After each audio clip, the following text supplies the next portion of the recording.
मुंबईत लोकल ट्रेनच्या सुरक्षेवर गंभीर प्रश्नचिन्ह उपस्थित करणारी धक्कादायक घटना समोर आली आहे. चालत्या लोकल ट्रेनमधून एका तरुणीला ढकलून रुळावर फेकल्याची घटना घडली असून या प्रकरणी आरोपी अख्तर नवाज याला अटक करण्यात आली आहे. ही घटना गुरुवारी सकाळी सुमारे 8 वाजण्याच्या सुमारास घडली. सीएसएमटीकडे जाणाऱ्या लोकल ट्रेनच्या महिला डब्यात प्रवास करत असताना पनवेल आणि खांदेश्वर रेल्वे स्थानकांदरम्यान 50 वर्षीय आरोपी शेख अख्तर नवाज महिलांच्या डब्यात चढला. महिलांनी त्याला डब्यातून उतरण्यास सांगितले असता त्याने वाद घालण्यास सुरुवात केली. वाद वाढत असतानाच आरोपीने रागाच्या भरात एका तरुणीला मागून जोरात ढकलले. त्यामुळे ती थेट चालत्या ट्रेनमधून खाली पडत रुळावर जखमी अवस्थेत पडली. या घटनेनंतर जखमी तरुणीने तत्काळ आपल्या वडिलांना फोन करून घटनेची माहिती दिली. या घटनेत तरुणीच्या डोक्याला, कंबरला, हाताला आणि पायांना गंभीर दुखापत झाली असून तिला तातडीने रुग्णालयात दाखल करण्यात आले आहे. सध्या तिची प्रकृती स्थिर असल्याची माहिती डॉक्टरांनी दिली आहे. दरम्यान आरोपी अख्तर नवाज खांदेश्वर स्थानकावर उतरून पळून जाण्याचा प्रयत्न करत असताना सतर्क प्रवाशांनी त्याला पकडून रेल्वे पोलिसांच्या ताब्यात दिले. पनवेल रेल्वे पोलिसांनी आरोपीविरुद्ध गुन्हा दाखल केला असून न्यायालयाने त्याला 3 दिवसांची पोलीस कोठडी सुनावली आहे. या प्रकरणाचा पुढील तपास वरिष्ठ पोलीस निरीक्षक विजय तायडे करत आहेत. महिला प्रवाशांच्या सुरक्षेचा प्रश्न पुन्हा एकदा ऐरणीवर आला असून रेल्वे प्रशासनाने अधिक कडक उपाययोजना करण्याची मागणी प्रवाशांकडून केली जात आहे.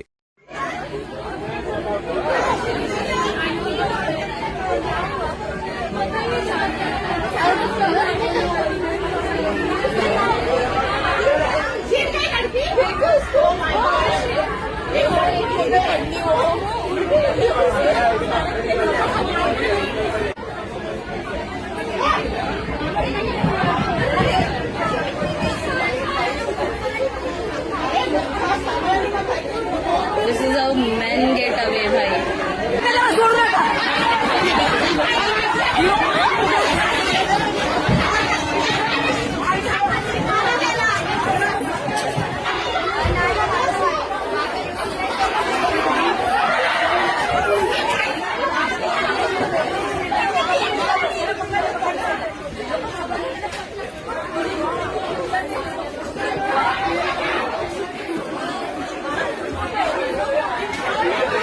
सदर घटना ही पनवेल ते खांदेश्वर स्टेशनच्या दरम्यान घडलेली आहे. 7:59च्या ट्रेनमध्ये फिर्यादी या लेडीज कोचमध्ये प्रवास करत असताना ट्रेन सुरू झाल्यानंतर अचानक एक इसम गाडीत चढल्यानंतर महिला प्रवाशांनी त्यांना सांगितलं की हा लेडीज कोच आहे. त्या दरम्यान ट्रेन प्लॅटफॉर्म सोडून पुढे निघाली होती.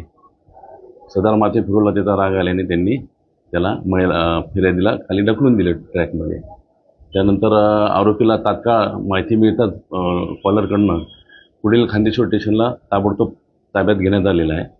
त्या दरम्यान फिर्यादी यांना औषधोपचार देऊन फिर्यादी पोलीस स्टेशनला हजर होताच त्यांची गंभीर स्वरूपाची तक्रार आपण घेतलेली आहे. खुनाचा प्रयत्न आणि रेल्वेमध्ये महिला कोचमध्ये अवैधरित्या प्रवास करणे आणि विदाऊट तिकीट प्रवास करणे अशाप्रमाणे गुन्हा दाखल आहे. सदर आरोपीस 3 दिवस पोलीस कस्टडी मिळाली आहे. तपास सुरू आहे. तर फिर्यादी आता कसे विद्यार्थ्यांनी पडले? फिर्यादीला डिस्चार्ज दिलेला आहे पहिल्याच दिवशी, परंतु नंतर थोडासा फीवर ताप असल्यामुळं त्याचा उपचार सुरू आहे. आरोपी काय मानसिक किंवा काय असं आहे का? हां, डॉक्टरांनी त्याच्यावरती औषधोपचार केला आहे. गोळ्या दिलेल्या आहेत. आम्ही त्याच्या 2 वेळेसच्या गोळ्या देत असतो. गोळ्यांनी काही त्याच्यावर बऱ्यापैकी चांगला होण्याची शक्यता आहे असं डॉक्टरांनी सांगितलेलं आहे.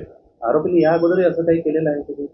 हां, तिची माहिती आम्ही घेते तपासामध्ये. अद्यापर्यंत तशी काही माहिती नाही.